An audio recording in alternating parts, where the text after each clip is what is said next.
Bienvenidos a todos a Nueva Acrópolis y a esta mesa redonda del lenguaje de los símbolos. No sé si saben que en 2002 la UNESCO proclamó que la filosofía era algo tan importante y tan necesario que merecía un día mundial. Entonces, desde el 2002, el tercer jueves de noviembre está dedicado mundialmente a la filosofía. Y como Nueva Acrópolis es una escuela de filosofía, pues creo que era evidente que teníamos que poner, digamos, nuestra aportación a esa celebración, y en prácticamente todas las sedes del mundo, durante toda esta semana se está celebrando y se está conmemorando este Día Mundial de la Filosofía. Hoy aquí, aunque no es jueves, el miércoles,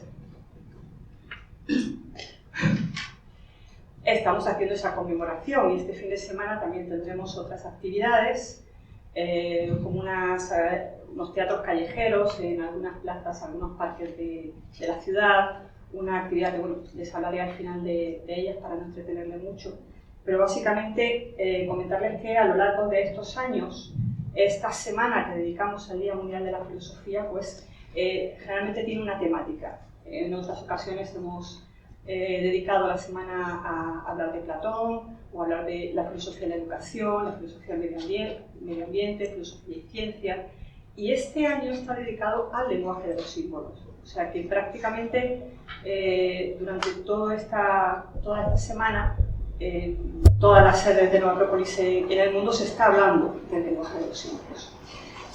Me voy a sentar ya y voy a pasar a presentar a los invitados que tenemos esta noche.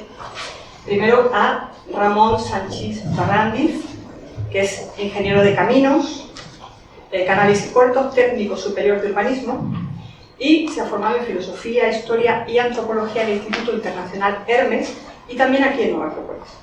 Es máster de narrativa por la Escuela de Escritores, articulista, escritor y conferenciante. Y ha formado parte de la mesa redonda de redacción de varias revistas y dirige los talleres de escritura del taller Ítaca. ¿De acuerdo? María Jesús Iglesias Alba es diplomada universitaria en trabajo social por la Complutense, experta en terapia familiar sistémica por la Complutense también, profesora de español certificada por la Fundación Complutense, articulista, conferenciante, fundadora y coordinadora de un aula de estudios sobre la vida y obra de Carl Jung. Finalmente, Juan Martín Carpio, al final de esta lista, es escritor, médico, conferenciante y fundador de la Sociedad para las Relaciones Culturales entre Egipto y el Mundo. Ha escrito sobre el libro de los muertos egipcios, la medicina egipcia y novelas históricas ambientadas en el Egipto antiguo, además de autor del blog serafis.es. Voy a empezar con la primera pregunta. Yo voy a preguntar, ellos van a responder, y luego cuando yo finalice, si alguien desea aprovechar que están aquí y preguntar todo lo que quieran, está cordialmente invitado a usar de la confianza y preguntarles. Por eso es una mesa redonda, ¿no? Por eso es una mesa redonda, porque es redonda y le titula. La cierran los espectadores. Evidentemente. Para este encuentro, Ramón, tú planteaste la posibilidad de hablar del tema de los mitos y símbolos en la historia y en la literatura. Y quería que tú presentaras directamente esa temática. Sí, es un tema amplio, pero tenemos que ver lo que es el símbolo, y vamos a ver después que está en cualquier historia, cualquier cultura, y muchos textos literarios están cargados de símbolos y a veces no nos damos cuenta. Habría que diferenciar entre lo que es un signo y un símbolo. Nosotros estamos acostumbrados a ver los semáforos, a ver una placa que pone una P con un fondo azul y decimos, es un parking, o ver unos arbolitos, unos asientos y decir, en la autopista me puedo salir, ahí hay una zona de descanso. Estos serían signos. Nosotros lo mezclamos todo y decimos que son símbolos, pero son signos convencionales a los cuales nosotros les hemos buscado una explicación. Nos dicen la explicación, o a veces visualmente los vemos y enseguida comprendemos qué significan. Porque muchos de ellos están hechos de manera que son muy prácticos, muy directos, que no dan vueltas, y que enseguida, 1 kilómetro después, pues encontramos el parque, el área de descanso, el semáforo, etc. Y los podemos ver enseguida.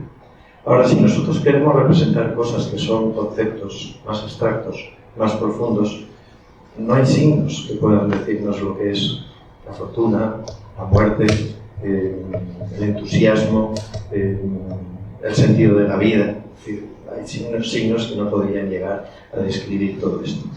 Para ello, a lo largo del tiempo, no es que hemos inventado los símbolos, pero cada cultura ha ido trazando a su manera unos aparentes signos que tenían mucho más contenido y que nos estaban hablando de cosas que eran más profundas. Representamos la justicia como una dama con una venda en los ojos, con una balanza, ¿no? Y llegamos a comprender que la balanza, el fiel, cuando el fiel está en el centro, pues nos indica que está todo en equilibrio.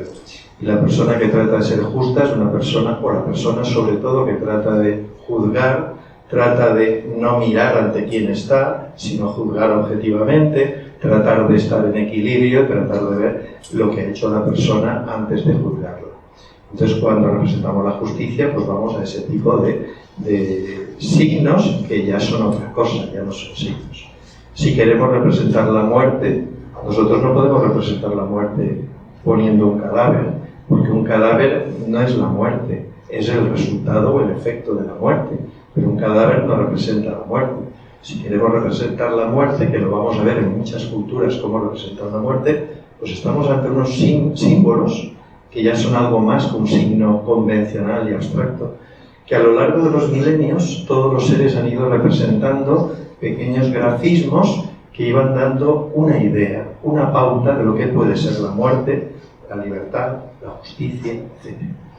Todo eso ha quedado en las culturas y poco a poco nosotros, cuando nos colocamos delante de un símbolo, nos damos cuenta que no es un mero signo abstracto, que necesitamos una clave, que alguien nos diga qué significa, sino que cuanto más estamos delante de ese símbolo, más vamos descubriendo cosas, más vamos mirándolo y nos vamos quedando con algo por dentro, nos dice cosas. Si volvemos a ver ese símbolo al cabo de un tiempo, nos dice más cosas, porque no se agota el contenido de un símbolo. Si vamos a la Catedral de Chartres, yo he tenido la satisfacción de ir un día que no había ninguna silla y ver ese laberinto tan precioso que está pintado en el suelo, pues al principio te parece como un laberinto de un jardín, te parece un juego, ¿no? A ver si te pierdes, a ver si sales de aquí. Pero te das cuenta que tiene que haber algo más, porque pinta alguien un laberinto en mitad de una catedral. Y se toma ese esfuerzo, además le falta un medallón que tenía en el centro, donde había un Teseo matando al Minotauro, ¿no? Del mito de Teseo y el Minotauro.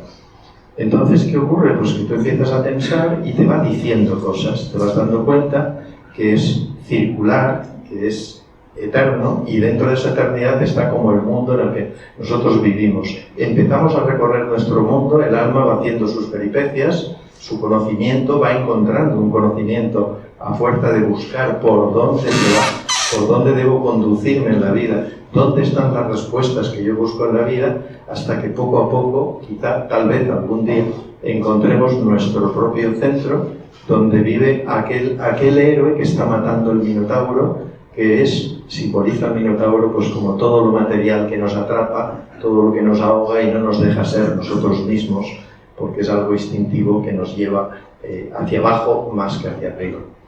Con este símbolo sencillo, habría para hablar mucho, nos podemos dar cuenta que esto no es un signo, y cada vez que vas y lo ves entiendes más y comprendes más cosas. Entonces, muchos símbolos, como por ejemplo el grial, símbolos tan sencillos como un punto, que se dice que es algo que no tiene dimensiones, y por tanto un punto es el reflejo de lo que es Dios, o un signo que todos vemos, que es la cruz, pero la cruz nosotros la asociamos al cristianismo y digo, la cruz. Pero no, la cruz, Colón cuando llegó a América encontró que los indígenas tenían unos panecillos donde dibujaban una especie de cruz, y él se quedó extrañado porque se dio cuenta que los símbolos están en todas las culturas y en toda época, ¿no? La cruz sería como la capacidad de elevarnos por encima de lo horizontal, de lo material, para llegar a lo espiritual, para elevarnos y encontrar nuestra propia dimensión espiritual. No son solamente dos palos cruzados. Dos palos cruzados sería un signo, pero lo que está puesto ahí es algo más que un signo, es un símbolo. Si vamos a la literatura, bueno, no sé si me alargo, porque tenemos que ir dando paso. Si quieres, hablo después de los símbolos de la literatura, porque son como cosas diferentes. Creo que con esta introducción podemos darnos cuenta que los símbolos son algo más, que nos hablan al consciente y al inconsciente y nos dan una comprensión de la realidad global. O sea, yo salgo transformado cuando comprendo y cuando vivencio lo que me quiere decir ese símbolo. Y esto lo vamos a encontrar también en los mitos. Hablaremos entonces de los arquetipos, hablaremos entonces del inconsciente individual al cual le hablan los símbolos, pero hay un inconsciente colectivo que está reflejado en los mitos, y eso es lo que creo que vamos a hablar con mis dos compañeros que bueno, tienen para hablar aquí. Entonces. No, pero gracias, Ramón. Te voy a preguntar es importante. María Jesús, tú a la hora de plantearte tu participación en esta mesa redonda, propusiste hablar de los arquetipos, de la simbología del arquetipo y también cómo esos arquetipos aportan clave para comprender el pensamiento universal. ¿Podrías ampliar un poco eso? Sí, por supuesto. Bueno, antes de saludar y dar la bienvenida a todos los que han venido a escucharnos y esperemos serles amenos. Bueno, el enfoque mío estaba más bien en relación con el ser humano y el universo. Y dentro de esa relación, la clave de los símbolos y de los... ¿De dónde viene el símbolo? ¿Qué es el arquetipo? Porque probablemente escuchamos mucho el término lo simbólico, el símbolo, el arquetipo. Se ha utilizado mucho, sobre todo en la escuela, seguidores de la escuela de Ljubljana, los términos arquetipo, psicología, arquetipo literatura, etc. Bien, yo he hecho dijéramos una profundización en esa relación posible entre el universo, es decir, esa gran vida una, y nosotros, los seres humanos, que somos emanaciones de ese universo. Y no solo nosotros, los seres humanos, sino también hay muchas otras formas de vida. Pero bien, nos vamos a centrar en los seres humanos, que somos nosotros y somos los que nos interesamos. Cuando nosotros queremos hacer algo, imagínense hacer una copa, escribir un artículo, hacer algo, nosotros previamente pensamos un modelo, cómo va a ser eso que vamos a hacer y cómo va a ser la mejor forma en la que nosotros podemos realizar eso. Es decir, hay un modelo previo a nuestro acto y nuestra realización. Nosotros somos seres del universo. No podemos decir que somos del universo es una cosa y nosotros somos otra cosa aparte, porque todo, como suelo decir yo, está en el vientre del universo. Es decir, somos emanaciones de ese universo. Y si nosotros pensamos, quiere decir que somos seres mentales, es decir, tenemos pensamiento para luego actuar, pero partimos del pensamiento. Entonces, si somos emanaciones de ese universo cuyas dimensiones nos son imposibles de comprender, imaginemos, la relación entre el universo, ya solamente en su tamaño físico, con nosotros nos damos cuenta de la enorme diferencia, pero nosotros somos capaces de pensar, de tener pensamientos y a veces pensamientos muy elevados y muy sublimes. Si nosotros somos emanaciones del universo y pensamos, es que somos emanaciones de un universo mental, es decir, un universo que piensa. Y aquí podríamos hacernos la pregunta mágica. ¿Son los arquetipos los pensamientos del universo? ¿Acaso precisamente el universo piensa sus modelos y emana sobre todas las criaturas que están contenidas en su seno, de la que una de ellas somos los seres humanos? Entonces, ¿qué relación? Ahí entraría el símbolo. Yo, cuando estudiaba Jung, me perdía un poco. Su obra es farragosa y a veces uno se mueve, con un término que decía mi compañero Ramón, en una especie de laberinto. Y entonces quise simplificar. Es decir, ir al centro del río de la comprensión, simplificar. Y llegué a una conclusión. Si parto de la idea de que los arquetipos son los pensamientos del universo y llegan a nosotros, lógicamente, nosotros podemos solamente captar del arquetipo la medida de nuestra humanidad. De ahí que a veces haya que decir cuidado con el arquetipo, porque te puede, de alguna manera, te puede quemar. Es decir, nosotros captamos.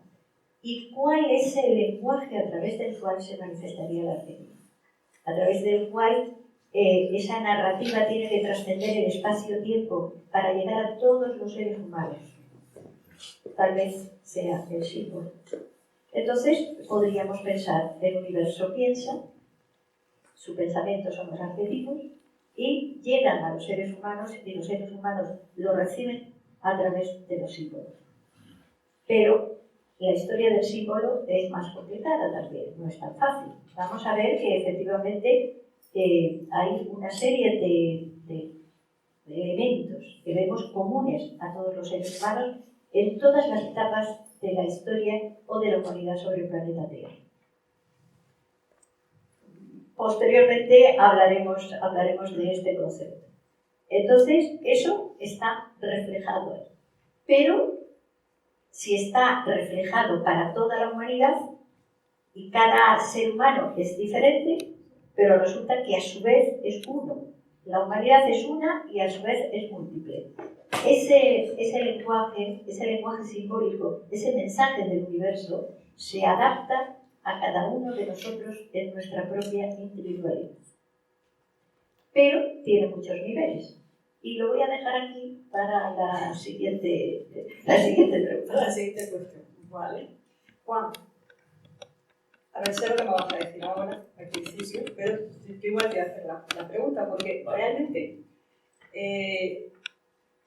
cuando uno piensa en Egipto, pues sí, nos ha entrado la idea de que hay mucho misterio, de que el misterio rodea a Egipto y que hay muchas cosas que no llegamos a entender o que no llegamos a saber, etc. Entonces, yo te voy a preguntar cómo podemos acercarnos a través de los símbolos a ese misterio de los egipcios, a través de los símbolos egipcios. ¿Claro? Bien, pues buenas noches a todos. En primer lugar, pues sí, efectivamente, la pregunta que tú haces tengo que hacer un retruécano y devolverla, porque ciertamente hay misterio en Egipto, como lo hay aquí, lo hay en donde se quiera, ¿no? O sea, en cualquier civilización, cualquier pueblo, siempre hay algo de misterio. Pero generalmente hablando, la idea de misterio que tenemos de Egipto es sencillamente porque no lo conocemos. Sencillamente porque por una serie de cuestiones históricas no tenemos un conocimiento profundo. Hace un momentito, justo antes de entrar, estábamos hablando ahí fuera que había un libro de un autor inglés que nos presentaba a los dioses egipcios, no como solemos entenderlo, siempre lo vemos como aparecen en los papiros, como aparecen en los templos, en posiciones hieráticas, con frases rotundas, versos sagrados.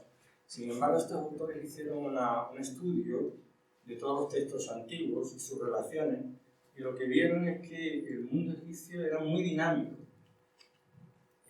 Los dioses son cosas que están en constante lucha, desafíos, es decir, una auténtica saga. Si va a tener una idea de los dioses egipcios y su simbolismo como algo tremendamente difícil. ¿Por qué esa idea de misterio? Parte por el desconocimiento, también puede ser misterio los caldeos, o misterio de los mayas, o misterio de la civilización china, o misterio de los japoneses, es decir, todo lo que no conocemos le colocamos ese título. Pero sobre todo por una razón. Y es que Egipto lo conocemos fundamentalmente a partir del siglo XIX, empieza ya los primeros estudios en el XVIII y el XVII, pero en el siglo XIX, cuando se descubre el tesoro de todo lo que guardaba Egipto, son fundamentalmente templos y tumbas. Y además se convierte en una especie de deporte coger momias y hacer el desembalaje de las momias. Esto era una En Inglaterra era una moda, traes una momia y delante del público, lo haríamos ahora si estuviéramos en esa época, abrimos la momia, la desembalamos y bueno, al final no sé qué hacían con aquello. Pero lo cierto es que, no sé qué hacían, pero lo cierto es que imaginaros qué pasaría en una civilización del futuro si, por ejemplo, cogieran nuestras catedrales, iglesias, cementerios y empezaran a abrirlos y solo hubiera eso, no hubiese nada más. Y tuvieran que juzgar de nosotros partiendo de esas catedrales, de esas iglesias, de esos cementerios. ¿Qué idea tendrían de nuestra civilización? ¿De qué pensamiento tendrían de nosotros? ¿Y qué creerían ellos que nosotros creíamos? Entonces, evidentemente, hay una versión muy funeraria de Egipto y muy misteriosa, pero es el misterio de las cosas que no se conocen y porque no conocemos nada de la realidad de la vida diaria. El egipcio no ha cambiado tanto. Hay la idea un poco también común y general. Por ejemplo, en España, cuando de pequeño se nos enseñaba eso de que la agricultura fue traída por los árabes. ¿Del desierto? ¿De Arabia? No, la agricultura fue traída a España precisamente por los pueblos que venían en su camino de conquista, pues traían agricultores egipcios. Y ahí tenemos la huerta murciana, etc. Es decir, que básicamente nuestra idea del Egipto antiguo es una idea muy estereotipada, no corresponde exactamente a la realidad, y la idea que puedan tener de nosotros en el futuro también sería totalmente estereotipada y carente de realidad si solo se fijasen en las tumbas, en los palacios y en algunos elementos. La vida egipcia como el egipcio de hoy en día, que no ha cambiado, o sea, se calcula que genéticamente en torno al 75-80% de la población egipcia hoy no es árabe, o sea, no es de origen árabe, son los mismos egipcios, no existe una raza egipcia, no existe eso. Hay un conjunto de razas, está el sudanés, está el nubio, está el tipo del norte, del delta, etc. Estos sí se ven en los murales y se ven en la calle hoy en día, siguen estando allí todos. Por tanto, el egipcio no ha dejado de existir y el egipcio de hoy en día es como el del pasado. Le gustaban las bromas, reírse, vivir la vida de otra manera. Hablaremos más tarde, pero muchos de los textos literarios hablan justamente de eso. Vive la vida, ese era el gran lema.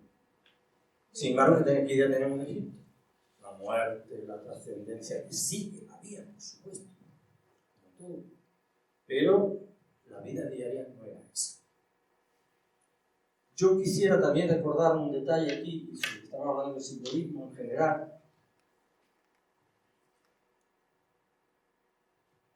No me voy a adentrar porque sería largo, profundo y exagerado, pero incluso yo como médico me he metido también en la medicina egipcia. Y lo que he descubierto allí es que también utilizan símbolos, formas, no es meramente una medicina mecánica, como podamos imaginar, y en algunos conceptos se parece bastante en su simbología a la medicina china, curiosamente. No sé qué relación hay ahí, pero esto es de esta manera. ¿De dónde parte eso? Y yo quisiera decir que el ser humano, o seamos más específicos, el Homo sapiens, es un ser fundamentalmente simbolizador. Recuerdo que el arqueólogo, paleontólogo, mejor dicho, de Atapuerca, comentaba que el hombre de Neandertal era un hombre terriblemente fuerte, poderoso, rápido, capaz de saltar, de correr, de atrapar las fieras con las que tenía que enfrentarse. Sin embargo, el Homo sapiens, el nuevo hombre que llegó, era un hombre grácil, más débil, no tenía esa misma fuerza, no podía correr igual, no tenía la misma resistencia. ¿Cómo es posible que el Neandertal desapareciese y sin embargo predominase el Homo sapiens? Y decía este autor que la característica del Homo sapiens es que simbolizaba todo. se colocaba tatuajes, se coloreaba, ponía símbolos en las rocas, en las piedras, en los árboles. Es decir, lo que identificaba a mi pueblo, ahí aparece el concepto de nación, de pueblo, de identidad, como opuesto a lo otro, de colaboración. Y por tanto fueron capaces de derrotar de alguna manera al hombre de Neandertal, que siendo más capaz, principio para la supervivencia, sin embargo feneció frente a la capacidad simbolizadora, porque simbolizar significa unir cosas, pueblo, nación, etc. Y eso fracasó ante ellos. Eso quería decir. Yo creo que esa está en la misma raíz de las cosas y se le ve en los egipcios que incluso en los años 6.000, 7.000, 8.000 antes de Cristo, apenas hay en la edad de piedra, ya hay pequeñas lascas, pequeñas cositas donde aparecen 2 trazos, 3 trazos muy sencillos, donde aparece un modus, donde aparecen algunos elementos que posteriormente se desarrollan. Así que no hay misterio en Egipto, sino que el misterio es el nuestro, que no sabemos explicarlo. Sí hay misterio, como lo hay en todas las civilizaciones, hay una parte mística, bueno, eso es otra historia. Pero como pueblo en general, no. Sí ha habido un desconocimiento fundamental. Pero la vida egipcia era mucho más abierta de lo que podamos entender. Bueno, te preguntaré sobre eso. Sí. Gracias, Juan. Ramón, voy contigo otra vez. En el tema de los símbolos, los mitos y la historia y la literatura, parece como que cada pueblo, cada lugar tiene su propio mito, su propio símbolo, que cada uno es distinto. En cada cultura, en cada momento histórico, hay elementos que en nuestra mente somos capaces de verlos de forma diferenciada. Pero la pregunta es si crees que a pesar de esa diversidad que nosotros vemos, hay puntos de conexión. Si estamos hablando de que los símbolos permiten comprender al ser humano, como decía María Jesús, y permiten captar esas ideas que son más universales, es obvio que esos símbolos, disfrazados y dibujados de manera diferente, estén en diversas culturas. Diversas culturas que se trasvasan el conocimiento. Por ejemplo, cuando el mundo clásico desapareció, en la época de Justiniano se prohibieron las escuelas de filosofía, en el año 530 y tantos creo que es. Muchos de los filósofos, pensadores, y a ellos les acompañaron gente de oficios, se fueron a Capadocia, a Antioquía, se mezclaron con los sirios en Palestina, con los esenios, con los gnósticos, llegaron a Alejandría, se cruzaron con los terapeutas, con los mandeos, con los gimnosofistas de la túnica de azafrán que venían de la India. Entonces, nosotros queremos ver el mundo más separado de lo que es. Pero si analizamos la historia, todos estos pueblos se han trasvasado los conocimientos. Y en unos y en otros han aparecido las mismas preocupaciones. Por ejemplo, llega el Islam y el Islam toma de Plotino, que es un filósofo neoplatónico, nosotros lo adjudicamos al cristianismo, pero tal vez no fuera cristiano, simplemente fuera un filósofo neoplatónico que estaba en comunión con todos, y toman la idea de lo uno. Dios no habla de Dios, habla de lo uno, un uno absoluto de lo cual parten todas las cosas. Y el Islam dice, esto me interesa, esta idea me interesa, porque yo quiero demostrar, a partir de las ideas de los filósofos, lo que es la unicidad de Dios. Y el Islam toma esa idea de Plotino. También el cristianismo tiene la idea de un Dios o una divinidad expresada en 3 aspectos. Esto lo podemos entender porque era difícil hablar de Dios y que la gente entendiera lo que es Dios. Entonces, hablaba de 3 características. Y hablaba de la voluntad, el amor y la sabiduría y la inteligencia. Esos 3 aspectos podemos trasvasarlos y hallar relación con la idea del Padre, Hijo y Espíritu Santo. Pero qué curioso que vamos a lo mejor al Islam y nos encontramos que cuando definen a Alá, dicen que Alá tiene 99 nombres. Sus 99 nombres, si nosotros los dividimos en 3 grupos de 33, si no me equivoco, la multiplicación, pues entonces ese primer bloque habla de la voluntad, el orden, el poder, la magnificencia de Dios. El segundo bloque hablaría del amor, la sabiduría, etc. Y el tercer bloque, qué casualidad, pues habla de la inteligencia, de la creación, etc. ¿no? Entonces vemos no cosas que se pasan unos a otros porque se las pasan, sino porque hay una idea colectiva y común, esas ideas comunes del ser humano que va tratando de encontrar respuestas a qué es Dios, a qué es la muerte, a qué es el alma, a qué es la vida. Pues no es que solo se lo plantean los españoles y los franceses, ¿no? O los italianos sí y los ingleses, ¿no? Sino que hay unas culturas que van trasvasándose conocimientos y sobre todo siempre dicen que la gente quizá menos culta somos de un país, pero hay un dicho que dice que el sabio es de todos los lugares. Los sabios corrían millas, iban al Cairo o iban a Turquía o iban a Germania, de Germania venían al Andalus a aprender todo lo que sabían los árabes y había un continuo trasvase, porque nos hemos quedado en Alejandría. Cuando llegan los árabes y llevan todo su conocimiento por el norte de África y llevan al sur de España y crean algo tan poderoso y tan magnífico que recoge todas las ideas clásicas como es el Andalus, pues nos encontramos que los grandes sabios de Gran Bretaña, los grandes sabios de Italia, de tal, pues venían al Andalus a aprender, o venían después a la Escuela de Traductores de Toledo de Alfonso X el Sabio, y cuando todo eso conformó la traducción de los grandes libros, los grandes textos, se trasvasó hacia el norte y aparecieron las universidades en el mundo cristiano. O sea que el mundo cristiano, que había perdido la raíz de la filosofía clásica, la volvió a encontrar, se cerró el círculo y volvió a encontrar esos conocimientos. Porque creemos que en aquella época había muchos libros de Platón, muchos de Aristóteles. No, había 2 libros de Platón, 2 de Aristóteles, uno de Cicerón, etc. Había muy poca cosa. Y gracias a las traducciones árabes se volvió a recuperar el conocimiento. Este ejemplo lo pongo como idea de cómo se traspasan los conocimientos de lugar. Y no están quietos, porque los sabios buscan en cualquier lugar. Los sabios árabes, el mayor sabio árabe casi, que podemos hablar de él, es español y lo desconocemos, es Ibn Arabi, el cual hablaban murciano, que hablaban que era casi como un segundo Mahoma. Pues con todos los años y su aprendizaje, al final de sus días, él volvió, no solo por peregrinar a la Meca, sino por dar lo que sabía a los demás seres. Y hizo todo un recorrido por Alejandría, por Damasco, por Turquía, por Siria, por Persia, y murió en Damasco y allí está su tumba, ¿no?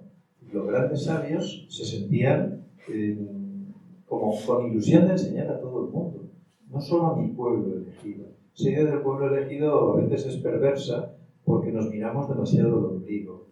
¿Que los demás pueblos no son elegidos de Dios? Todos somos elegidos de Dios.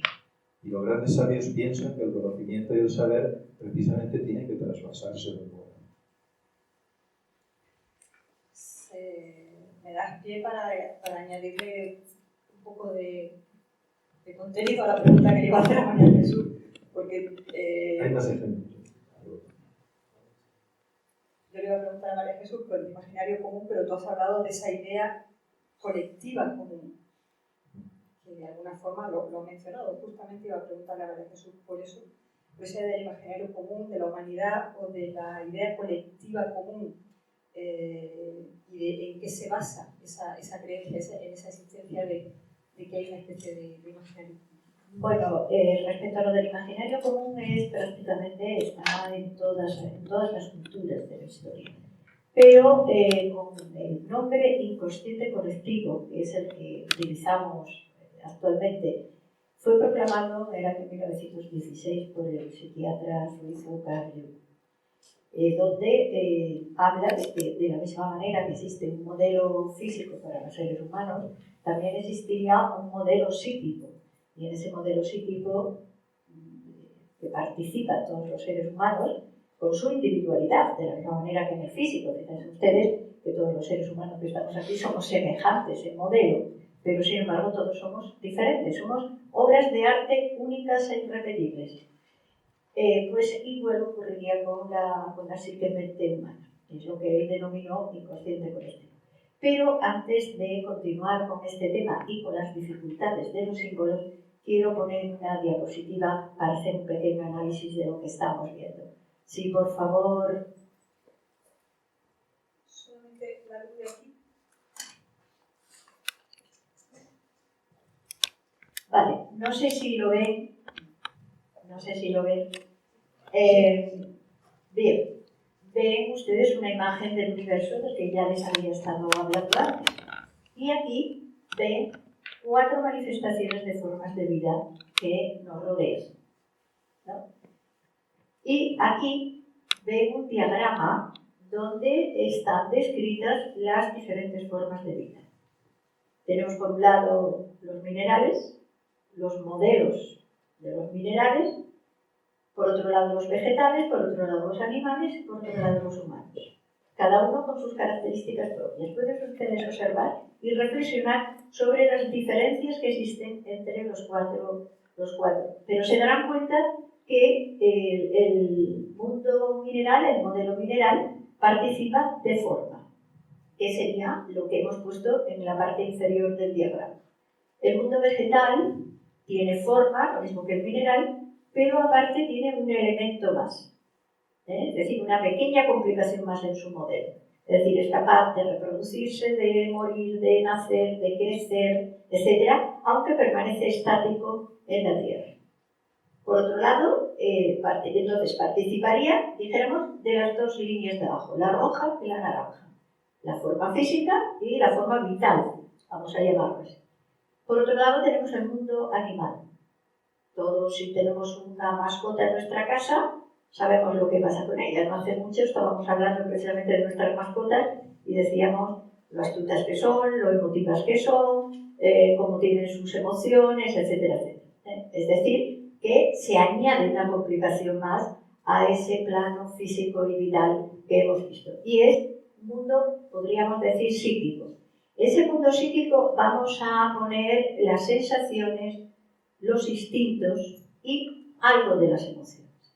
Por otro lado, tenemos al ser humano.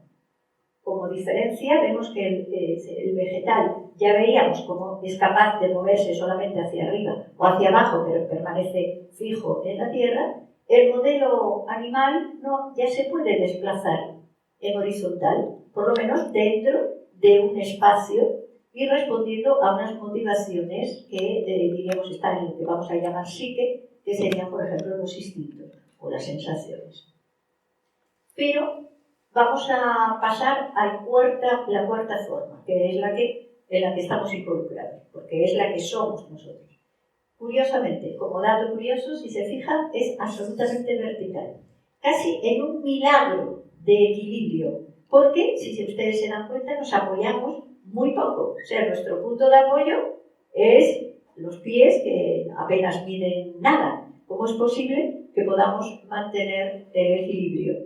Podamos mantener la verticalidad y desplazarnos a voluntad en cualquier dirección. Y no solo eso, sino ser capaces de mirar hacia abajo y de mirar hacia arriba. Pero tenemos estas 4 formas en el diagrama. Vemos que el ser humano participaría de todas, el mundo animal participaría solo de 3, el vegetal de 2 y el mineral de 1. Pero hablamos de un universo inteligente, de un universo que más allá de la forma uno puede preguntarse qué hay detrás. Porque estamos acostumbrados a percibir las formas. Nosotros percibimos nuestras formas, percibimos también las estrellas, y si vemos las fotos que actualmente tenemos la fortuna en este siglo XX-XXI de las fotos que la NASA con todos sus aparatos, vemos los cuerpos estelares. Pero hay algo más allá, de la misma manera que hay algo más allá de las formas que estamos viendo. ¿Cómo se comportan esos cuerpos estelares? ¿Nos los hemos preguntado alguna vez? ¿Tienen finalidad? ¿Responden a una finalidad? ¿Por qué los planetas giran alrededor de un Sol equilibradamente, incluso formando casi una danza armónica, incluso con sonidos, como ya se han podido grabar actualmente, aunque ya lo decía en la antigüedad Pitágoras? Es decir, ese universo vital y vivo, como decíamos antes, piensa. Y piensa sus modelos, emana sus modelos. Pero, ¿qué lo impulsa? ¿Qué es lo que hay detrás? Bien, en la antigüedad se hablaba del alma del mundo, es decir, tenemos la esencia incognoscible, incomprensible, pero que de la misma forma que participamos de las formas y de la vitalidad, también participaríamos de esa chispa que, como dijo muy bien mi compañero, ha sido reflejada simbólicamente en las religiones a través de la tríada, y es como sería la chispa de lo que llamamos el enteos, es decir, el Dios en nosotros. Pero ojo, voy a utilizar aquí un término junguiano. Cuando se habla de Dios, no se habla filosóficamente hablando de una religión, ni de nada religioso, sino estamos hablando de la imago Dios. Y la imago Dios es la imagen de lo incognoscible, de lo intrascendente, de aquello que está más allá de lo que vemos, pero cuyo impulso lo sentimos o lo percibimos a poco que observemos nuestro mundo circundante y nosotros mismos. Esos impulsos que no somos capaces de explicar a veces, pero que nos llevan a buscar, a sentir o a percibir algo. ¿Cuál es el problema de nuestro momento histórico? El problema de nuestro momento histórico es que ese ser humano vertical tiene una capacidad que la tiene única, que es lo que podríamos decir la mente, donde están los pensamientos. Esos pensamientos que de alguna forma, como decíamos antes, se conectan con el pensamiento del universo. Pero ¿qué ocurre? Que es infinita las posibilidades de ese pensamiento humano. Pero ¿qué ocurre? En nuestro momento histórico, quizá la búsqueda de la explicación, incluso de lo inexplicable, ha ido especializando tanto, fraccionando tanto, que ha fraccionado también al ser humano.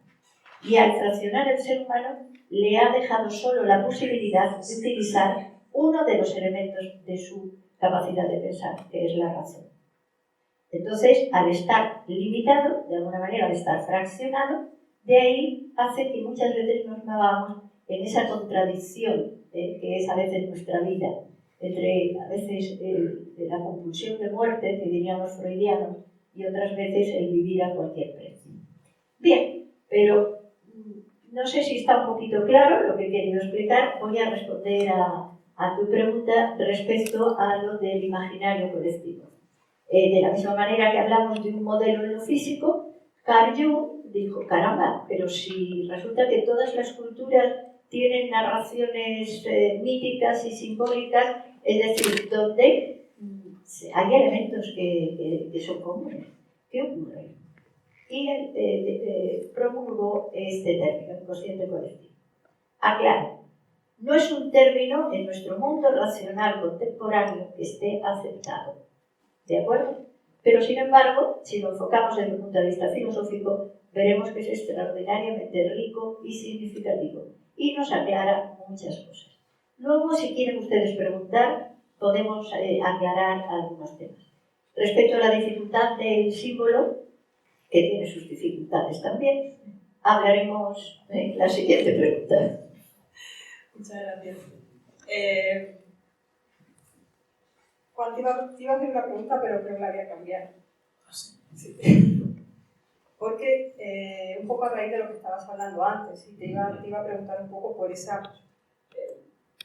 imagen también que hay de la obsesión por la muerte de los egipcios, pero más o menos la has respondido, la has explicado antes.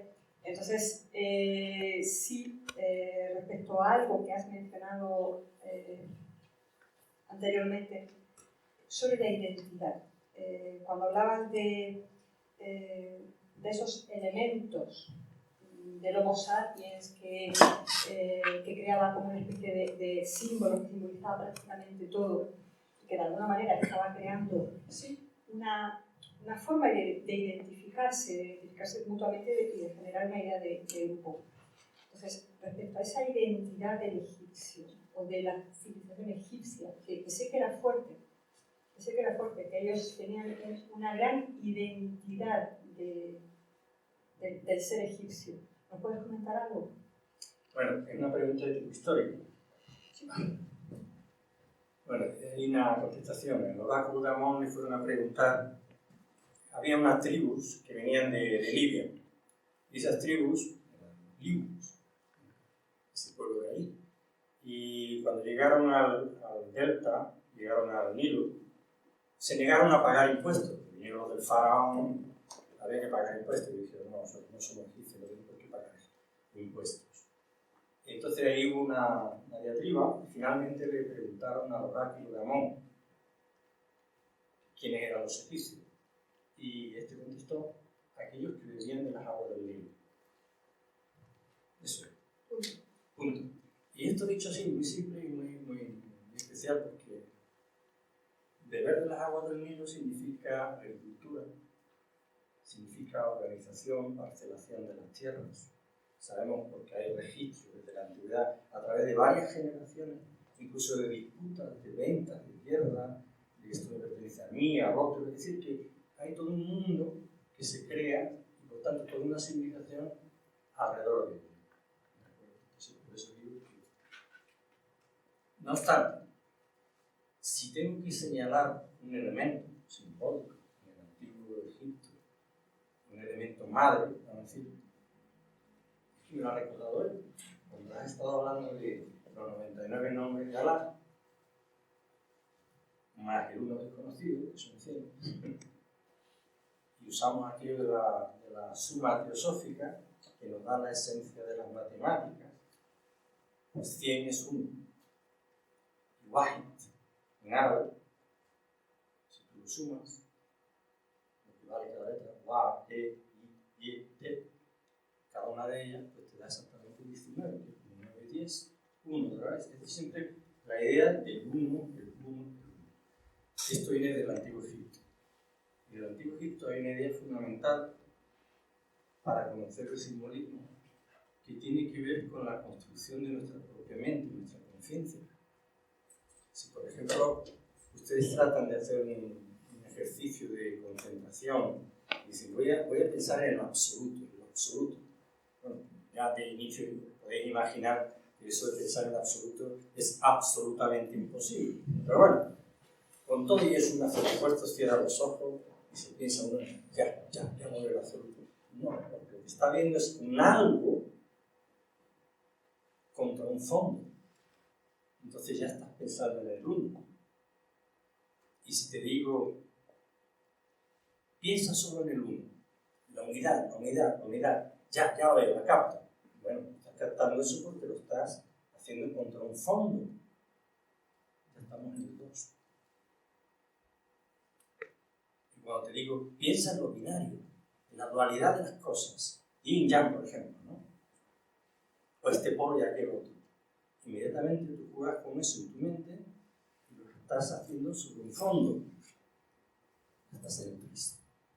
Es decir, la mente humana discurre, se mueve a través de los números porque es su propia esencia.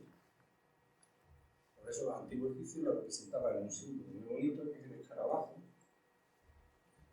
Jeper significa evolución, devenir.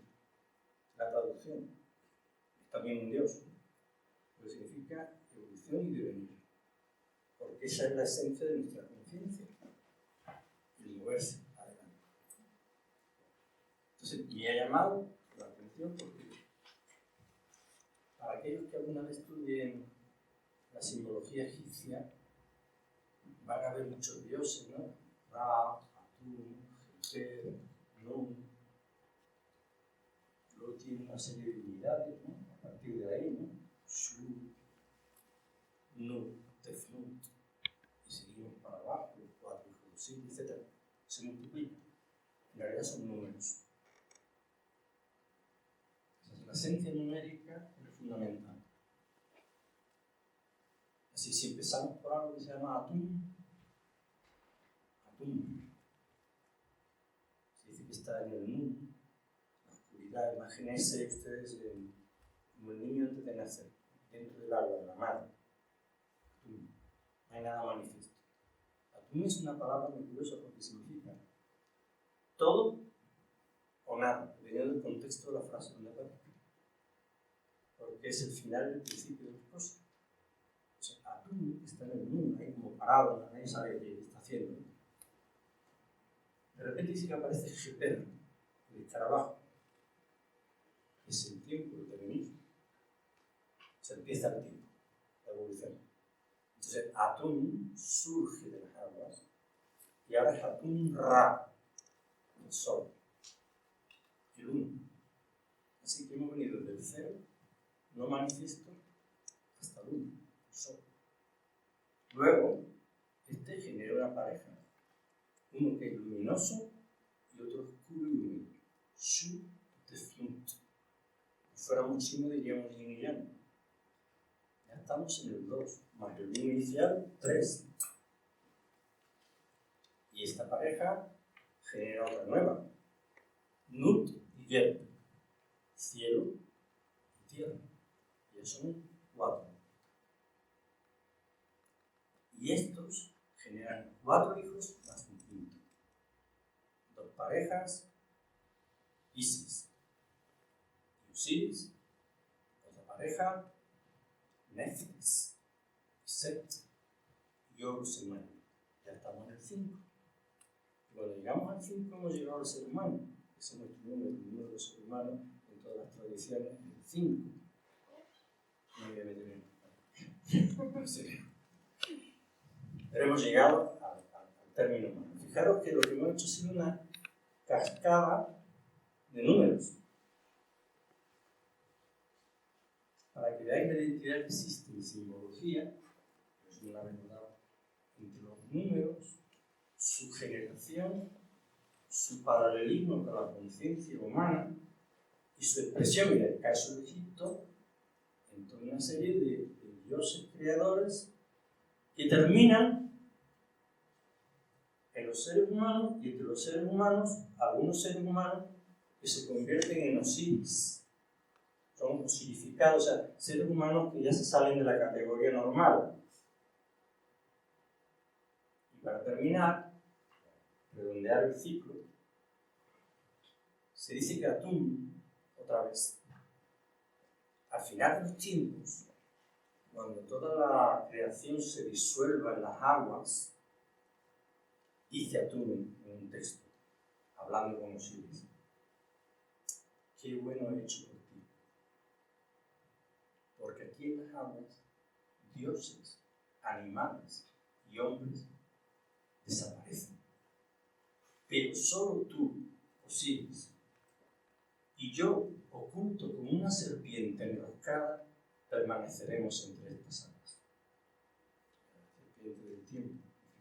Tenéis un ejemplo claro de numerología aplicada a la simbología, que en este caso es Egipto, pero que seguramente si nos fuéramos a China, nos fuéramos a Japón, fuéramos a otro sitio, vamos a encontrar unas numerologías parecidas. Blavatsky, la gran autora del Teósofo, habló de que había un sistema geométrico, un sistema numérico, un sistema astronómico, un sistema fisiológico, un sistema psicológico y así hasta 7 variedades de interpretación simbólica. Por tanto, cuando hablamos de símbolos también tenemos que ver que hay 7 posibles interpretaciones. Hemos hecho el circuito. Circuito completo. Pues viendo un poco el tiempo que tenemos, que nos queda poco y quería dar lugar a que hubiese preguntas, voy a saltarme alguna y os voy a lanzar directamente la última ronda de preguntas antes de que la gente pueda preguntar. Entonces, tengo que elegir.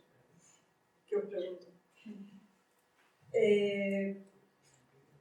Ramón, si tú tuvieras que elegir un relato por excelencia, uno que aporte claves esenciales para el ser humano, o sea, que sea importante, que nos podamos identificar verdaderamente con ese relato, ¿cuál sería? No hemos hablado casi de los símbolos en la literatura, pero todos podemos comprender que hay muchos, y aunque no leamos muchos libros, lo vemos en las películas actuales, Señor de los Anillos, hay muchos relatos que tienen un contenido simbólico, o diría mágico, imponente. La Odisea, con el viaje de Ulises, que todos entendemos que no es un viaje exterior, sino es un viaje también interior para reconocerse. Es un libro, pues creo, fundamental que ha marcado la cultura occidental también. Pero yo como español diría que me quedo con el Quijote. Pero me quedo con el Quijote porque es un libro donde habla de alguien que es un idealista, que tiene razón y piensa, pero está un poco loco, Alonso Quijano, que a fuerza de leer muchos libros de caballerías, pues ha quedado un poco tocado y parece que mal, pero en cambio el Quijote lo que hace con ese argumento es mostrarnos todo lo que decían los libros de caballerías, que ya estaban en desuso hacía casi 50 80 años. Entonces él los vuelve a poner a la palestra y nos vuelve a hablar de un idealista que, si no es cuerdo, si es loco y no tiene los pies en el suelo, pues tiene un punto de algo que nos hace enamorarnos de él cuando ve los molinos y él cree que son gigantes y arremete contra ellos y tal. Cuando Sancho le dice, pero señor, ¿no ve que son molinos y tal? Y dice, sí, pero hay muchos molinos que en el fondo son gigantes o son monstruos que nos atacan. Y hay muchos monstruos que parece que son monstruos que nos van a devorar y en el fondo son tan simples como molinos, o sea, los podríamos vencer. Por tanto, aporta muchas enseñanzas con respecto a lo que es el idealismo y a lo que es al lado de otra persona, quizá, no diríamos más materialista, pero con menos sentido idealista, pero que le pone el contrapunto para que él se dé cuenta que un idealismo que no supiéramos llevarlo a la práctica y que no tuviera cordura no valdría para nada, sería una entelequia. Y Sancho Panza aporta en esa dualidad la otra cara que las dos juntas nos conformarían la realidad. Y esa obra, que es el inicio de las novelas modernas, y se dice que en el Quijote está casi todo esbozado, lo que aparecerá en todas las novelas modernas, para mí es uno de los libros que no te cansas de leer, que no puedes leer a trozos y que puedes siempre disfrutar y comprender algo que te llevas. Siempre hay símbolos y cosas que te llevas para adelante. Muchas gracias. Veo aquí a los compañeros asintiendo. ¿Están de acuerdo? Es que el Quijote es el arquetipo por excelencia. Pues, vale, yo te voy a preguntar a ti por los arquetipos, pero los junguianos. O sea, pues si nos puedes decir si tú crees que hay alguno que especialmente nos pueda servir para entender mejor nuestro papel como humanos en el mundo. Realmente todos, pero los principales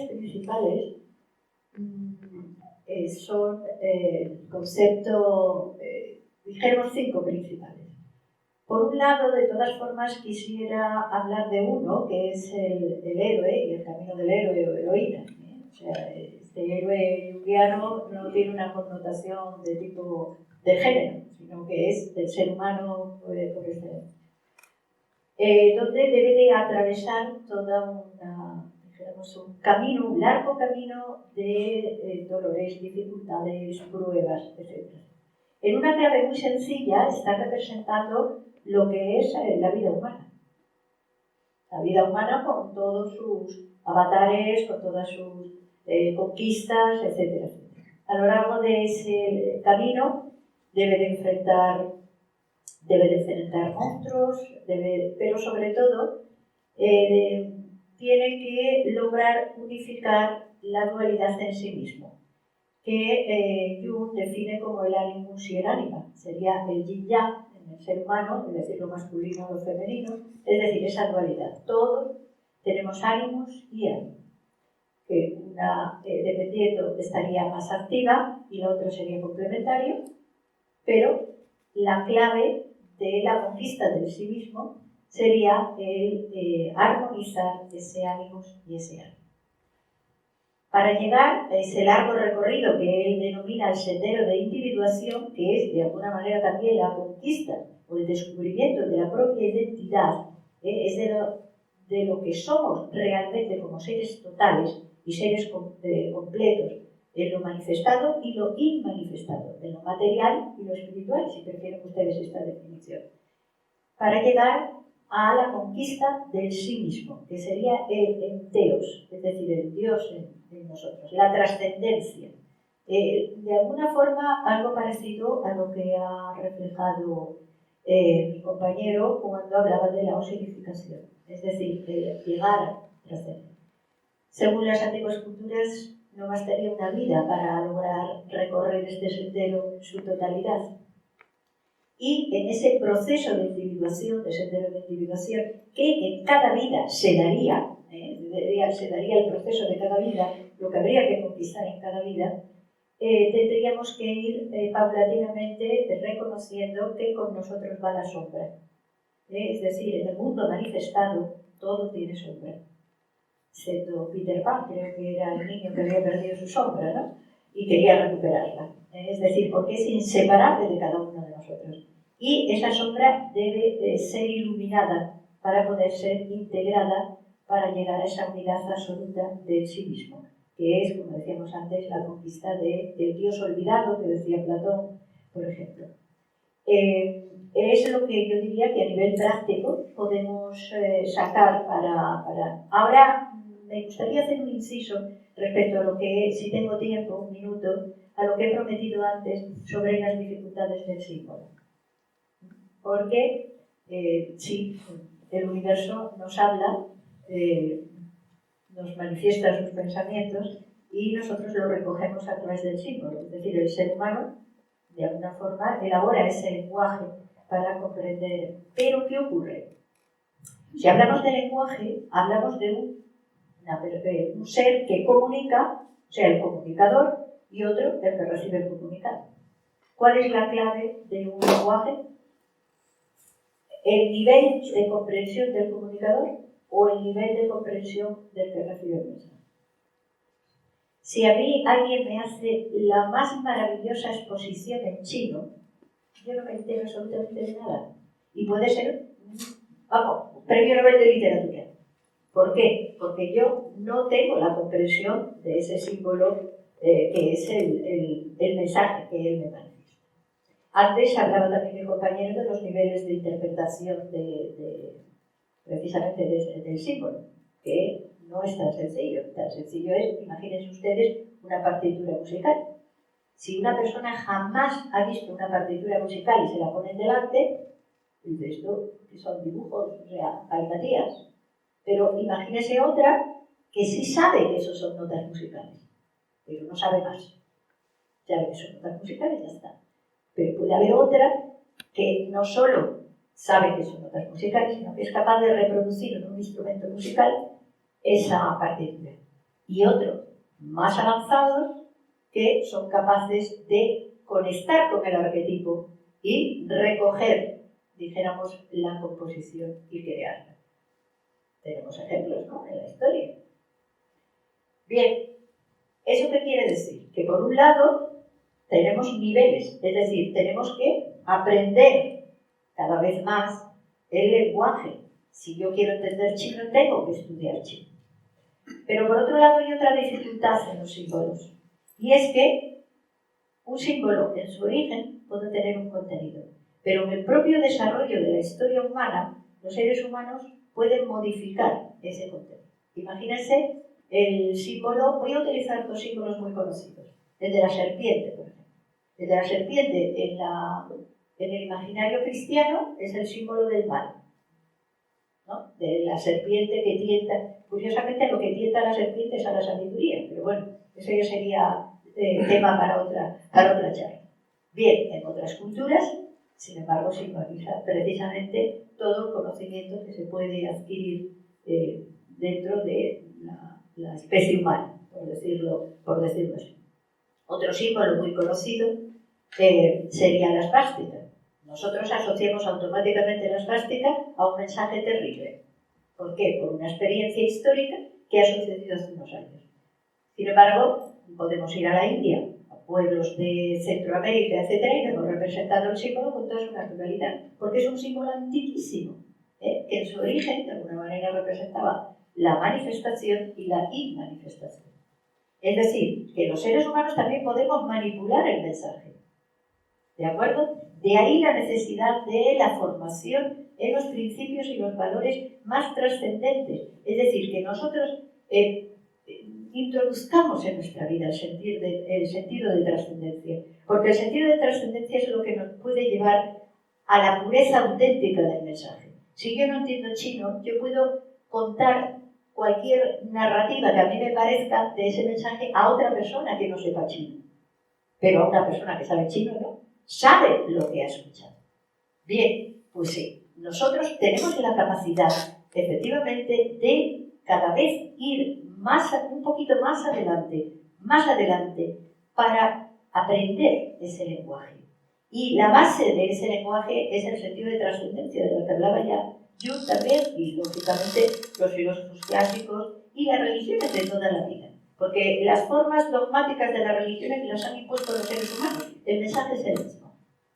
¿De acuerdo? Entonces, yo diría que esto es algo que debemos de tener en cuenta. Es decir, esforcémonos en aprender el lenguaje del símbolo para poder ir subiendo cada vez más arriba para llegar realmente a acercarnos lo más posible que podemos como seres humanos a lo arquetípico, es decir, a los arquetipos. Porque de esa forma no solo vamos a construir nuestra vida de la manera más armónica posible, o más equilibrada, o más estética y ética, diría yo, sino que también contribuimos a nuestra sociedad y a nuestro momento histórico. No me alargo más porque ya estoy viendo que me estoy pasando. Dios mío, qué sentimiento de culpa. Uy, a las 4 va a decir otra cosa. La última cuestión te toca a ti. Un poco en la línea de lo que estaba preguntando a Ramón y a María Jesús acerca de los símbolos egipcios. Si tú tuvieras que elegir uno de todos, de los muchísimos que hay en Egipto, que consideres que sea especialmente interesante para poder profundizar en él como seres humanos, ¿cuál elegirías? El más humano de todos, para que parezca que no lo es. El más humano de todos, Lucas Skywalker, Krishna, el Quijote, el héroe, de lo que se quiera. Es decir, el ser humano que se enfrenta con la vida, la muerte, etc. Pero hay una manifestación de eso que es central, el sol. Ra. Como dirían los antiguos egipcios, pronunciando con la cultural, Ra. Ra. Atún Ra, lo hemos visto antes.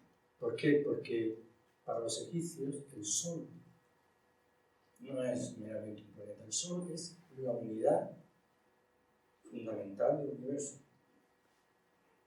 Y en los papiros puedes encontrar en el libro de los muertos una barca donde aparece aquí personificando el sol, Horus, personificándolo, que llega hacia un costado del río donde está el candidato ahí esperando. Esa es la primera imagen, como un fotograma. Segunda imagen, aparece esa persona en el interior de la barca con el sol, con un gran círculo rojo aquí encima. Tercera imagen, desaparece el individuo, está solo el sol y un gran sol dentro de la barca. A ver cuántos soles hay aquí. Porque está el sol de tu unidad espiritual interna. O sea, si tú logras esa individualidad fundamental, ese despertar en el interior, eso es tu sol. Si además de eso eres capaz de sobrevivir a la muerte, eso es otro sol que llega más allá. Pero además nosotros tenemos nuestro sistema solar, ¿no? Y hay un espíritu rector de ese sistema solar, al menos era así la creencia de los antiguos egipcios. Ese espíritu solar es Ra, que seguramente todos habréis visto alguna vez con ese famoso ojo egipcio que hay en muchos amuletos.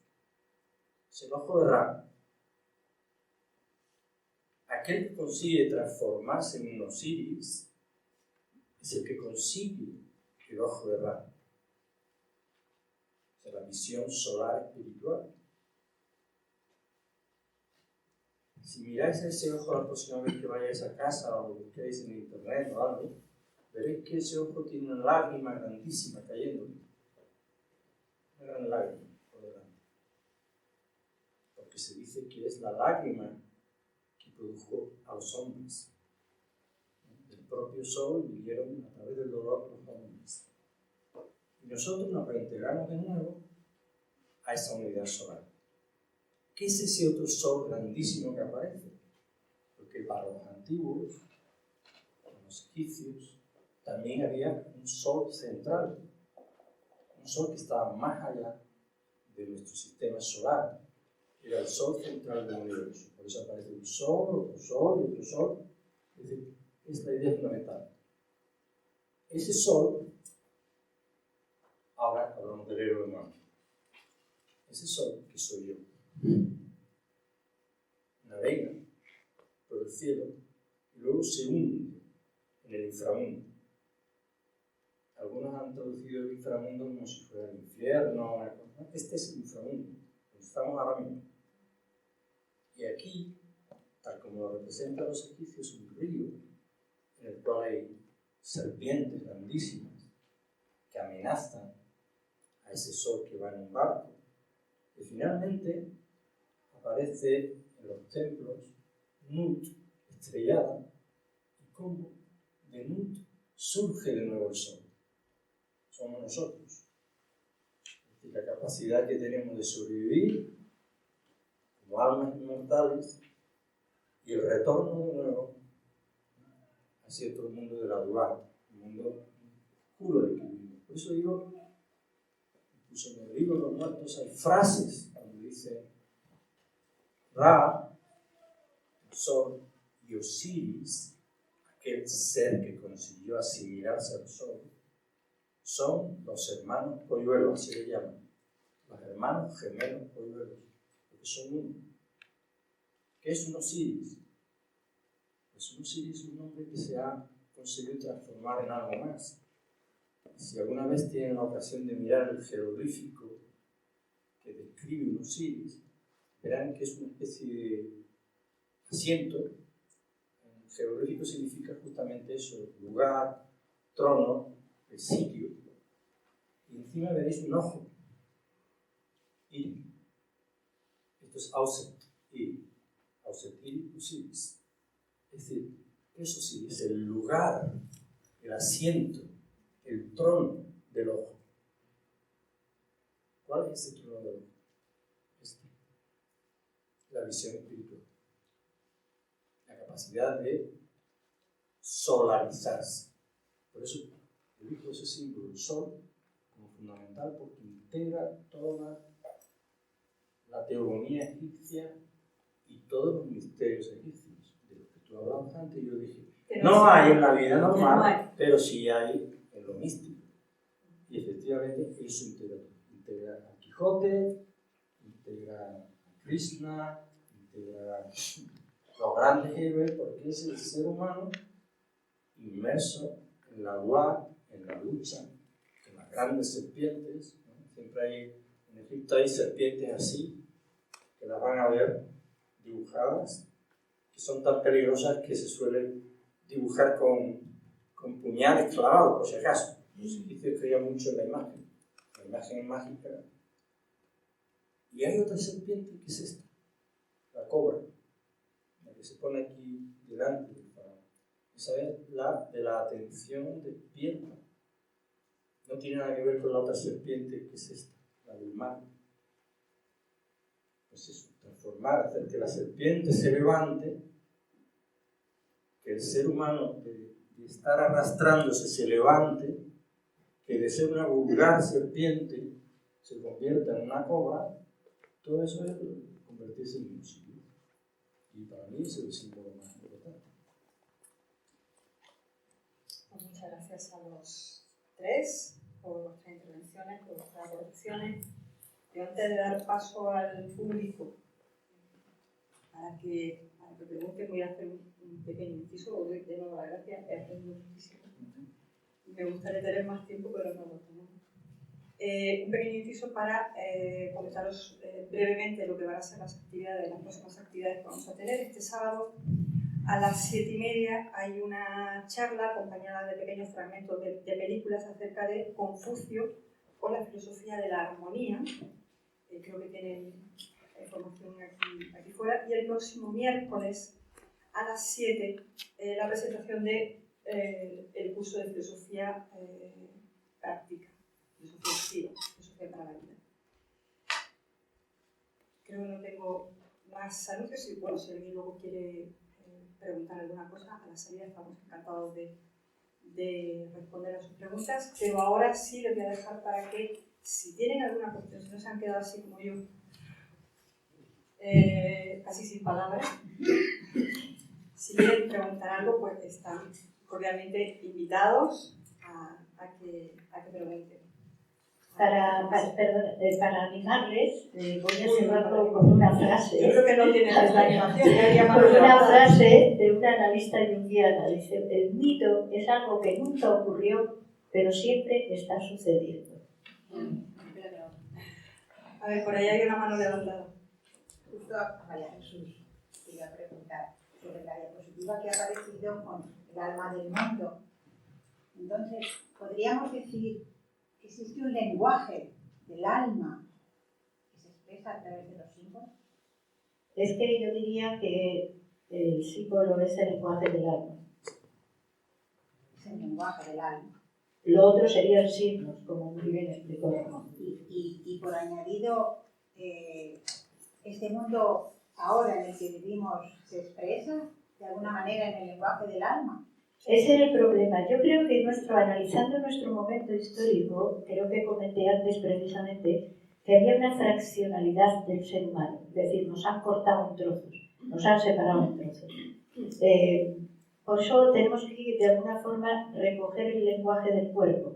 El cuerpo, si se dan cuenta, es múltiple y es uno, donde las células configuran los tejidos configuran los órganos los sistemas, y todo funciona con una finalidad, de alguna forma trascendente para ellos, que somos cada uno de los seres humanos. Bien, si nos separan, si nos parten el aparato digestivo por un lado, el circulatorio por otro, aquí está el médico que diría que no hay ser vivo. Nos lo hemos cargado. Bien, desde el punto de vista de lo espiritual o de lo metafísico en nosotros, es decir, eso que alienta como emanación del alma del mundo, se va a manifestar a través, lógicamente, de ese cuerpo que vimos antes, ¿no? O sea, de ese cuerpo físico, que es el órgano, a través del cual se va a manifestar. De la misma manera que la música se va a manifestar a través de un instrumento, ¿no? Aunque exista previamente, pero hasta que no existe el instrumento, no se va a manifestar en el mundo físico. Pues así nosotros. ¿Qué ocurre? Que estamos conectados, nuestro plano físico, con nuestro plano espiritual. Es decir, el hombre físico con el héroe, o la heroína, como queramos llamar. ¿Qué es lo que yo percibo, sociológicamente hablando, de nuestro momento histórico? Que no sé si por desconcierto, por ignorancia, por contubernio, que está muy de moda la palabra, o por lo que sea, nos han fraccionado de tal manera que nos han desconectado de nuestra función de trascendencia. Término también de Carl Jung, no es mío, y de otros más. Bien, al desconectarnos de nuestra función de trascendencia ya estamos partidos por la mitad. ¿Qué finalidad tenemos entonces? Nacer, crecer, pelearnos por un trabajo, pagar una hipoteca, reproducirnos si nos reproducimos, llegar a la crisis de la mediana edad, empezar a enfermar, seguir enfermándonos y tirando de la ayuda médica y demás, de las dietas y demás, para llegar a un momento que enfermamos definitivamente, perdemos todas las facultades y nos vamos. Si nuestra finalidad es solamente construir esos pocos años, porque al fin y al cabo, que son 80, 90, 100 años que dicen que vamos a llegar a vivir, si nos prolongan la vejez, ¿de qué sirve que nos prolonguen la vejez? Bien, si nos desconectamos de esa función de trascendencia, de ese sentido de finalidad, estamos cerrando la puerta realmente a un mensaje permanente, que es el que se manifiesta a través de los símbolos. Por eso Jung hacía especial hincapié en los sueños, porque en los sueños es como si dijéramos todos esos condicionamientos sociales de alguna forma quedaran debilitados y el inconsciente, no el inconsciente freudiano, sino el inconsciente junguiano, que es el yo profundo, pudiera hablar y hablaría a través de símbolos. Deberíamos dialogar con esos símbolos.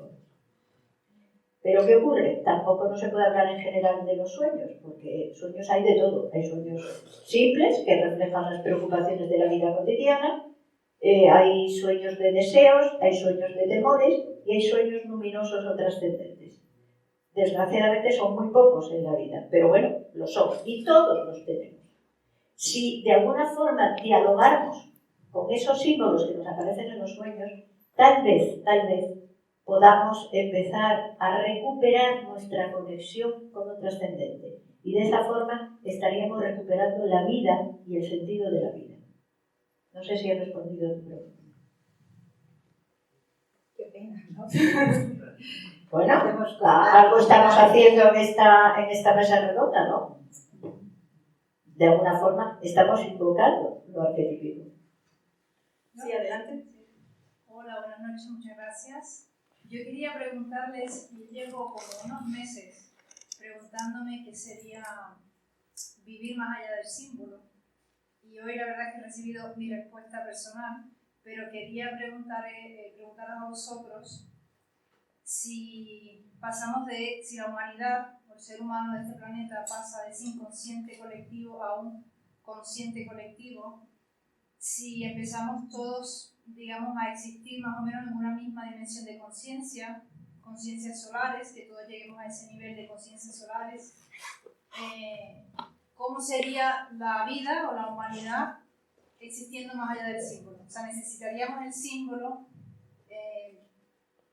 en esta nueva realidad en el que ya todas las personas de este planeta o toda la humanidad comprenden esa conexión con, o sea, ya forma el uno, ya forma parte, o es ese mismo uno, sin esas escalas, ¿no? No hay que pensar entonces en ese. Por un lado, ¿existiría más allá? ¿Y cómo sería esta, o cómo la imaginaría, o no sé? ¿A quién quieres dirigir tu pregunta? A los tres. A los tres, madre mía. Bueno, a ver, vamos a elegir. Ramón, Juan, O quien quiera contestar. Ramón. Yo pienso, se dice que nosotros necesitamos comprender el símbolo, pero y no lo comprendemos, no estamos en una época idónea, porque somos muy racionales, es más, fomentamos lo racional, fomentamos al aprender de memoria, todos lo sabemos y lo decimos, estamos tratando de educar sin que pase por memorizar conceptos, sin entender la vida. Si nosotros vamos más allá de una mente racional muy concreta, que es la que utilizamos para decir, tengo que coger el autobús, ¿cuánto dinero tengo? ¿A qué hora sale? ¿Me tengo que ir? No tengo bastante, tendré que pedir. Esa es la mente racional, pero esa mente nos permite vivir, como ha dicho María Jesús, cotidianamente y morir cotidianamente sin más por venir. Pero si no trascendemos esa mente y nos vamos a una mente más elevada, más universal, donde nos preocupen los seres humanos, donde nos preocupe el medio ambiente, los animales, nos preocupen los demás, nos dejemos de mirar el ombligo y empecemos a pensar que existe una idea universal de la vida, que existen otras cosas y una evolución a la cual tenemos que ir conquistando, el primer paso sería empezar a trabajar con una mente un poco más universal, más inegoísta y más desapegada. Y ahí poco a poco nos vendrían tal vez intuiciones, aunque fueran solo flashes, de otra manera de pensar y de sentir. Y nos daríamos cuenta que a veces hay situaciones o momentos en que intuimos la verdad de las cosas sin necesidad de pensar. ¿Por qué? Porque nos hemos conectado con las cosas, conectado con los seres. A veces hay cosas tan sencillas. Voy a poner un ejemplo muy tonto, como en vez de decir buenos días en plan mecánico, decimos buenos días, Isabel, buenos días, Carlos. Buen día, diría yo, más que buenos días. ¿Por qué? Porque no nos fijamos ni lo que hacemos, repetimos automáticamente conceptos, palabras, ideas, nos movemos de una manera mecánica y entonces no puede ser una mente más elevada una capacidad de intuir. A más desarrollemos esas capacidades superiores, más simbólicamente pensaremos, más comprenderemos y más nos podremos desarrollar. Todo es un camino de milenios, de miles o millones de vidas. Si pensamos en pero no es que habrá un golpe de suerte y la humanidad se llevará bien. Qué pena. Y llevamos ya muchos milenios sin golpes de suerte. Porque es una cosa que tenemos que trabajar y producir nosotros. Esa sería mi respuesta. Y lleva mucho tiempo. La sombra es muy alargada. ¿Alguien más tiene alguna cuestión? ¿Puedo puntuar algo sobre eso? Es que, pero lo malo de eso, desde mi punto de vista, es que las pocas personas que lo hacen sufren. Sí, claro, es parte del proceso. En el camino del héroe, que hablaba María Jesús, claro, hay unos pasos donde te advierte que cuando crees que has conseguido las cosas, sí, precisamente por ver las cosas con más claridad, a lo mejor sufres más. pero tú debes aprender a ver las cosas de tu vida y la de los demás con más elevación y más claridad, porque si estás evolucionando de verdad, si estás comprendiendo de verdad. Cuanto más comprendes, más te das cuenta de la ignorancia humana, más te das cuenta de la ignorancia propia, más te das cuenta de tus defectos, de tus tonterías, de tus bobadas, de tus reacciones hoy muy buenas y muy amables, pero mañana muy airadas. Más te das cuenta que tenemos los pies de barro y entonces, poco a poco, ese aprendizaje no será hasta que no pasemos, hasta que no suframos incluso, hasta que no nos demos cuenta que en parte somos muy ignorantes, aunque empezamos a ver un poco de luz en la otra cara de la moneda y a ver que podemos caminar, que debemos caminar para ser otra cosa que está dentro de nosotros, ese sol interior que decía Juan, que hay que sacarlo a pasear. De todas formas, el sufrimiento es algo inseparable del ser humano en el mundo. En la medida que aparece sobre la vida, todo sufre. O sea, es decir, la sabiduría no es una conclusión que lleva a sufrimientos. Incluso los que son ignorantes sufren también. Es decir, establece el precio de la vida. Ahora, si a eso le damos sentido, imagínate un nacimiento. Un nacimiento es sufrimiento, pero tiene un sentido. Dar vida a un nuevo ser tiene sentido. Ahora, si tienes un dolor intenso y no sabes qué es, al no tener sentido, lógicamente hay, como dijéramos, un sobresufrimiento a eso. El sufrimiento es innato a la vida. Es tal vez en lo que nos impulsa. Si no sufriéramos, no nos preguntaríamos. Y sobre todo cuando el sufrimiento es interno, cuando el dolor es interno. No cuando es físico. El físico puede ser muy doloroso, pero no sé, no es tan terrible, ¿no?, como el sufrimiento del yo interior.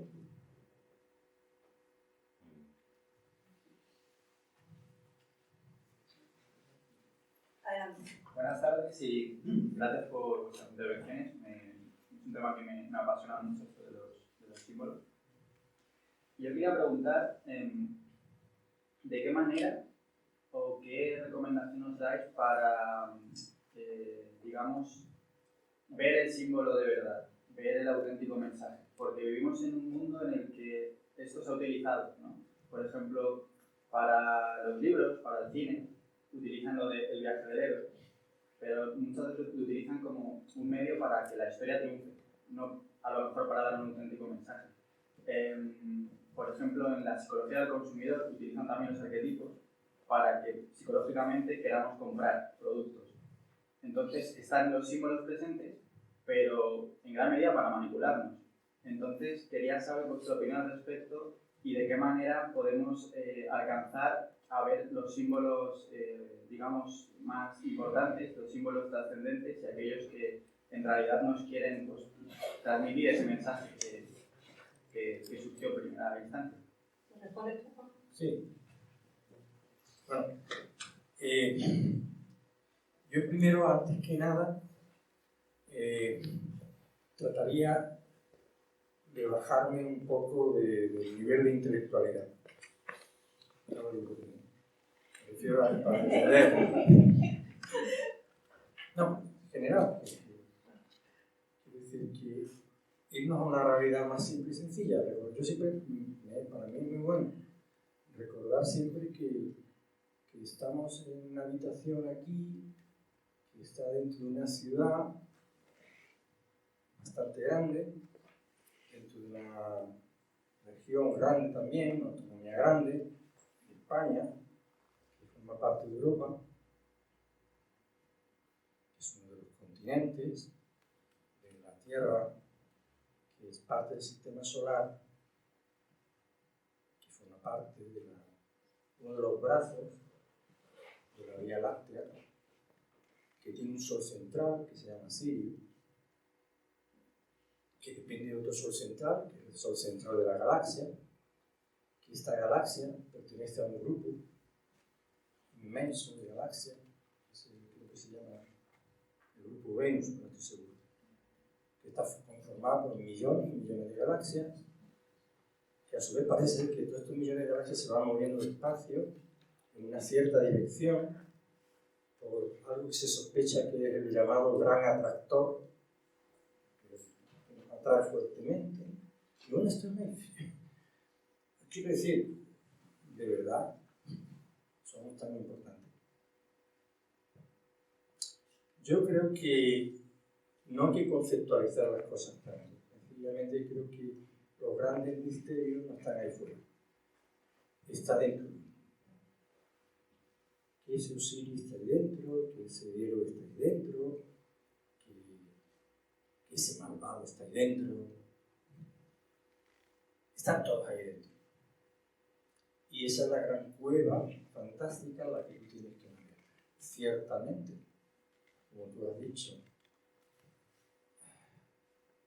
Ya sabéis que ahora hasta el chorizo no tiene gluten. Quiero decir, la sociedad utiliza lo que puede para vender y atraer, y ahora resulta que ya no son las galletas sin gluten, ¿eh? El chorizo sin gluten. ¿De cuándo ha tenido gluten el chorizo? Pero ellos se apuntan a lo que sea para venderte, para atraparte, para arrastrarte. Pero ¿quién hace eso? El mundo de fuera, ¿no es cierto? Esa es la gran trampa, porque es el mundo de dentro. Todo el héroe real no es el que sale hacia afuera y mata al dragón ese que hay por allí en un castillo, porque los dragones existen, no sé si lo sabes, y está dentro de ti. Ahí hay un dragonazo. Lo veo, yo tengo un novio. ¿Para qué te voy a contar? A Jorge. A Jorge no puede con este. Entonces, todos los monstruos tan terribles, todos esos símbolos están aquí dentro. Y esa es la gran batalla que tengo. Y esa, el mundo comercial de fuera no me atrapa. Porque es un asunto mío, privado.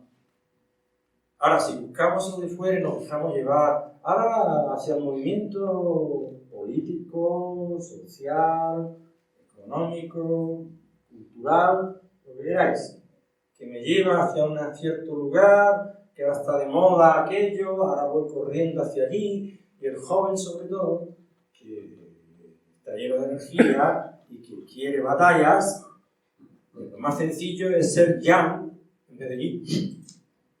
Lo más sencillo es tirarse hacia afuera en búsqueda y querer ser el héroe frente a los demás. Pero ¿qué pasa con el héroe frente a ti mismo? Como dice, mira, hay un texto muy bonito del Libro de los Muertos, capítulo 30b. Si lo queréis mirar por ahí. En el capítulo 30b, ese famoso que habéis visto seguramente, en el que aparece la balanza, con el juicio, el corazón en un lado, la pluma en el otro, en fin, toda una serie de cosas que hay. Y aquí toda una serie de dioses ahí arriba. Y entonces, el que va a ser juzgado, dice en el capítulo 30b del Libro de los Muertos egipcios, pues dice: oh tú, corazón de mi madre, corazón mut, corazón de mi madre, y tú también, corazón de mis múltiples transformaciones, Hat. Ya como que yo tengo dos conciencias, porque para los egipcios el corazón era conciencia, de que raro eran los egipcios. A ver, no es tan raro. Cuando vosotros le decís a alguien, te lo digo de verdad, hace así, no hace así, ¿no? Pues aquí está. La conciencia, el corazón, hay que tener la vida de corazón.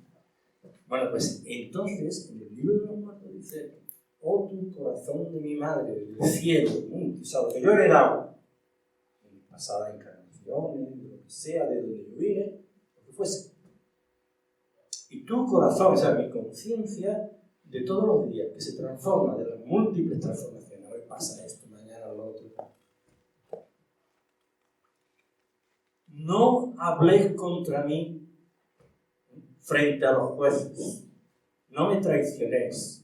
No hagáis que mi nombre apeste. ¿Qué es esto? Porque en la vida nosotros hacemos muchas cosas aparentemente buenas, de héroes. Pero si tu corazón interno dijera la verdad y hablase de bueno, tú hiciste eso en realidad porque querías aparentar, o querías quedar bien, o ganabas puntos. Eso es muy importante para obtener el cielo, ¿eh? Hay que ganar puntos, lo sabéis. no era realmente una acción generosa, heroica. Había un cierto componente de interés, ¿no es cierto? Por eso, no me traiciones, corazón, o sea, no vayas a decir, no te chives. Que en realidad yo iba buscando una ventaja, aunque yo mismo no me la confesaba a mí mismo.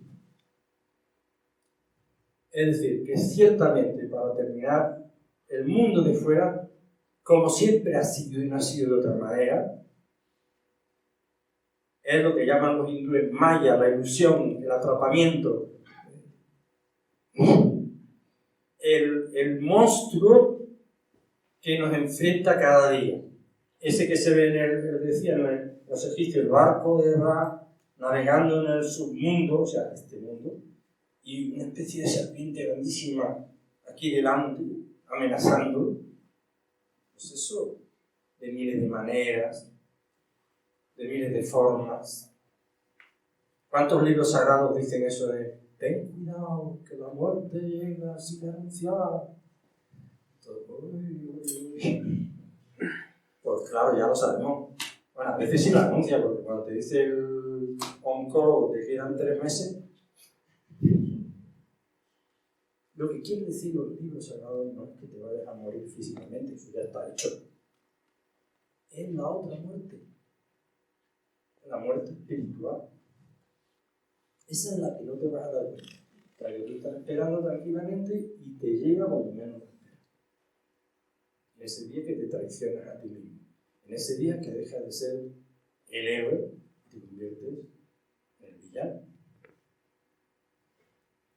Pero si la lucha la mantienes en el interior, con clara transparencia y siempre hablando con tu corazón, ¿no? Te chives de la verdad, yo creo que el mundo de fuera puede hacer lo que quiera, poner la etiqueta al último, no, exactamente igual. No sé si te contestaba. Sí. Perdón, quería hacer una aclaración respecto a unos términos que has utilizado, si se me permite, si se me da un minuto. Respecto, has dicho que la publicidad, etcétera, etcétera, utiliza los arquetipos para obligarnos a consumir. Arquetipo, etimológicamente hablando, es el modelo perfecto. Por lo tanto, no utiliza los arquetipos. De hecho, yo diría que los desconoce. Lo que utilizan son tipologías. Es decir, modelos adaptados, o sea, modelos básicos, comunes a los instintos, a las sensaciones, a las emociones, a los pensamientos y necesidades del ser humano. No arquetipos. ¿Alguna cuestión más? Pues muchísimas gracias a todos, muchísimas gracias Juan, María Jesús, Ramón por todas vuestras explicaciones, por la claridad y por la profundidad también de todas ellas. Y quedan ustedes emplazados para las próximas actividades, nos tienen aquí para lo que deseen y para cuando deseen. Muchas gracias a todos.